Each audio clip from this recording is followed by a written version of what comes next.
Assalamualaikum warahmatullahi wabarakatuh. Selamat siang, Ibu Murdaningsi selaku dosen analisis sekuritas dan portofolio. Izin memperkenalkan diri, saya Nathanael Simbolon dari kelas AK 507 yang pada siang hari ini akan mempresentasikan terkait dengan analisis atas laporan keuangan salah satu perusahaan di Indonesia, perusahaan kelapa sawit. Sebelumnya saya izin share screen.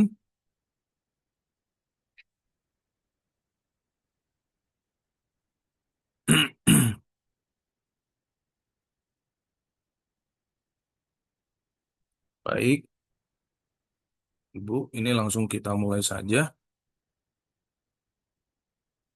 Sini materi yang saya bawakan adalah analisis kinerja keuangan dan ada juga dengan time series pada PT Eagle High Plantation Tbk periode 2020 sampai 2024. Latar belakang dan urgensi penelitian ini adalah di sini kinerja keuangannya berfungsi sebagai indikator vital kesehatan dan keberlanjutan suatu perusahaan. Jadi dalam sektor kelapa sawit, fluktuasi harga komoditas global dan dinamika ekonomi ini menghadirkan tantangan signifikan dan menyoroti urgensi analisis yang mendalam. Jadi penelitian ini sangat penting untuk memahami bagaimana PT Eagle Eye ini menavigasi periode yang sangat bergejolak dan memberikan wawasan berharga bagi investor dan pemangku kepentingan. Jadi metodologi yang saya gunakan saat ini yaitu adalah deskriptif kuantitatif. Jadi ada juga nanti time series, statistika untuk karakteristik, dan di sini data ini diperoleh dari laporan keuangan auditan yang dipublikasikan di Bursa Efek Indonesia. Nah, jadi untuk rasio keuangan yang digunakan di sini ada beberapa. Yang pertama nanti ada likuiditas, ada solvabilitas, ada profitabilitas, ada juga analisis aktivitas tahun 2020 sampai 2024. Selain itu juga nanti ada analisis time series dan efisiensi pasar yang akan saya jelaskan. Untuk yang pertama sekali langsung kita ke analisis likuiditas. Jadi analisis likuiditas ini apa? Ini adalah untuk mengukur kemampuan dari perusahaan dalam memenuhi kewajiban jangka pendeknya.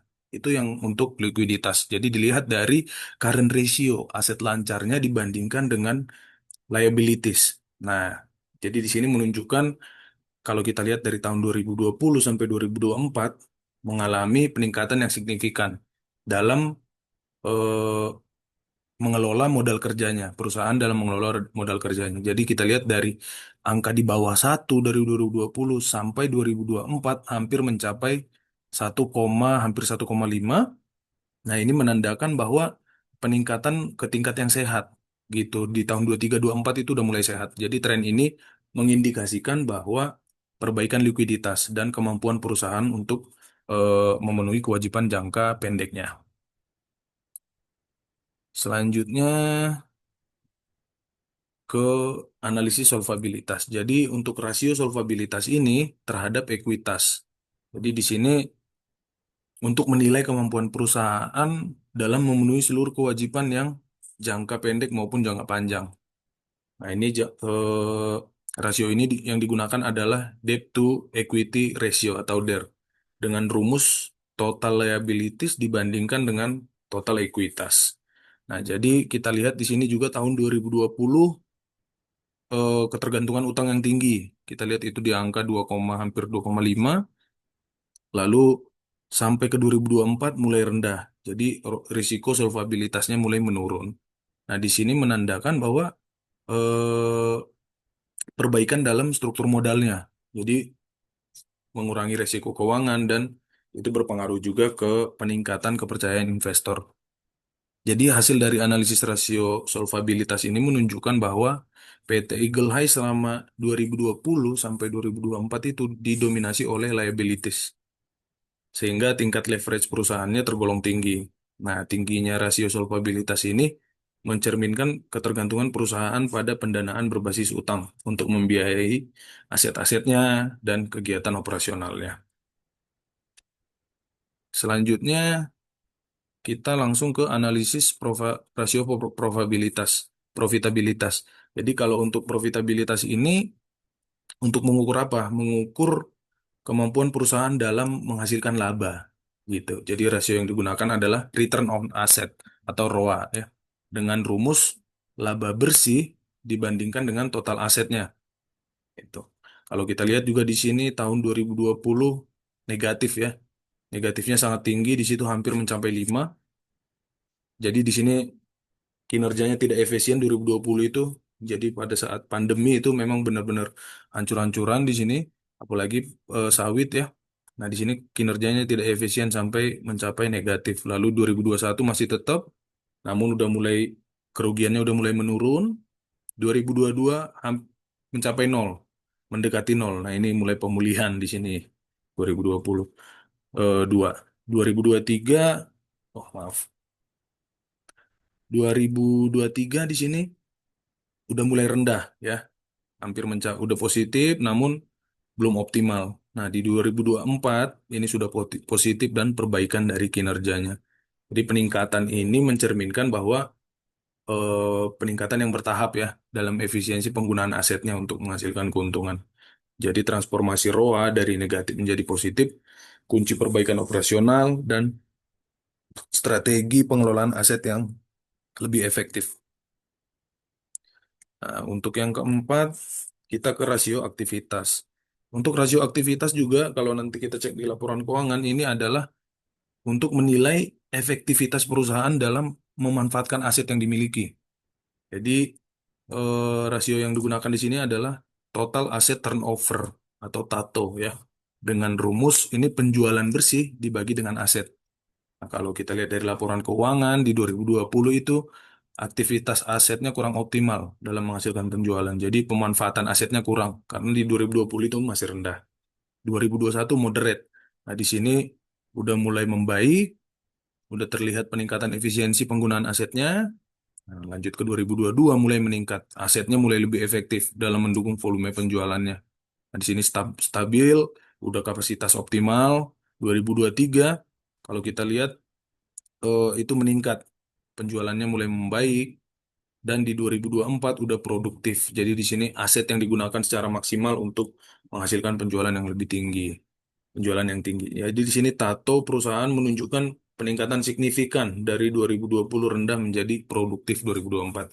Nah, ini mengindikasikan bahwa aset perusahaan itu semakin efektif dalam menghasilkan penjualan. Ini menandakan perbaikan manajemen operasional dan pemanfaatan sumber daya. Selanjutnya, selain dari rasio-rasio tadi, di sini saya akan menjelaskan juga mengenai dengan analisis teknikal atau time series dalam pasar modal, begitu juga nanti efisiensi pasar. Nah, time series ini seperti apa sih? Time series ini itu adalah untuk analisis menunjukkan bahwa kinerja PT Eagle High ini eh, terlihat bahwa ada tidak konsistenan. Jadi tidak menunjukkan tren peningkatan yang konsisten pada laporan keuangan di PT Igalha ini. Jadi melainkan mengalami fluktuasi dari tahun ke tahun. Jadi dia perbandingan dari periode ke periode. Nah, ini fluktuasi ini mengindikasikan bahwa perusahaan eh, masih menghadapi tantangan dalam menjaga stabilitas kinerja keuangan jangka menengahnya. Nah, kalau kita lihat di sini transparansi keuangan yang didukung oleh analisis deret waktu itu merupakan fondasi untuk memenuhi kebutuhan informasi pemangku kepentingan di pasar modal dan memastikan keputusan investasi yang terinformasi. Nah, apa saja yang kita lihat dari analisis teknikal? Nah, ini perbandingan dari beberapa rasio tadi namun dibandingkan per periode. Jadi pola tren dan fluktuasi kinerja ini menentukan yang terkait dengan analisis time series gitu. Nah, di sini kalau kita lihat tadi di likuiditas itu ada pola pembalikan. Jadi kondisi dari rendah mulai dari yang di bawah 2020 sampai 2021 dan menjadi menuju tren sehat 2024 itu menjadi poinnya di angka 1. Nah, ini disebut dengan reversal pattern atau menunjukkan pemulihan kemampuan dari modal kerjanya. Nah, yang kedua dari segi profitabilitasnya bisa kita lihat juga di sini ada tren pemulihan. ROA-nya tadi negatif ya, sampai hampir mencapai 4. atau bahkan 4 lebih, sorry. Nah, itu mencerminkan perbaikan efisiensi operasional karena di 2024 itu sudah sampai positif hampir 6 ya. Nah, ini mencerminkan perbaikan recovery trend namanya ya. Dan yang ketiga kita lihat juga dari solvabilitasnya. Dari solvabilitas di sini DER juga menunjukkan konsisten menandakan penurunan risiko. Nah, ini disebut dengan downtrend pada leverage yang menunjukkan struktur modal yang lebih sehat. Nah, pada fluktuasi-fluktuasi ini 2020 sampai 2024 kita lihat di sana ada tadi likuiditas, profitabilitas, tren pemulihan dan solvabilitas, penurunan berkelanjutan. Nah, ini dipengaruhi oleh operasional perusahaan dan volatilitas nilai aset biologis dalam sektor kelapa sawit. Nah, time series analysis inilah yang memungkinkan identifikasi turning point kritisnya yang menandai perubahan fundamental dalam kinerja perusahaan, memberikan sinyal penting bagi pengambilan keputusan investasi. Nah, ini kita bisa lihat juga terkait dengan eh, diagramnya di sini. Untuk yang warna biru itu rasio lancar, warna pink ada ROA, dan DER yang warna coklat ya. Nah, itu untuk yang analisis teknikal atau time series. Selanjutnya di sini terkait dengan efisiensi pasar. Nah, ada hubungannya juga dengan efisiensi pasar eh, dengan tadi time series bahwa di sini laporan keuangan auditan digunakan sebagai pondasi pasar modal yang efisien. Nah, jadi di sini transparansi informasinya seperti apa, sinyal positif untuk investornya seperti apa, dan dinamika pasar komoditas. Nah, di sini penyajian data sekunder dari laporan keuangan PT Eagle Eye ini memungkinkan pasar untuk menyerap informasi mengenai pemulihan kinerja perusahaan yang secara cepat dan akurat. Jadi, kredibilitas data yang tinggi memastikan keputusan investasi didasarkan pada pondasi yang solid. Begitu juga ini menjadikan sinyal positif untuk investor. Jadi perbaikan signifikan pada rasio yang tadi likuiditas kita lihat dari angka di bawah 1 sampai 2024 di atas 1 dan peningkatan tatonya tadi di 2024 ini menjadi sinyal positif yang kuat bagi investor dan kreditor dalam menilai prospek masa depan perusahaan. Nah, tren pemulihan ini mencerminkan kapabilitas manajemen dalam mengatasi tantangan eksternal. Nah, bagaimana terkait dengan dinamikanya? Di sini harga saham mencerminkan tantangan eksternal seperti fluktuasi tadi, harga komoditas kelapa sawit global. Nah, laporan keuangan auditan yang transparan memungkinkan pasar untuk dengan cepat mengintegrasikan informasi ini. Jadi sehingga valuasi saham PT Eagle Eye ini mencerminkan fundamental bisnis yang sebenarnya. Itu terkait dengan efisiensi pasarnya.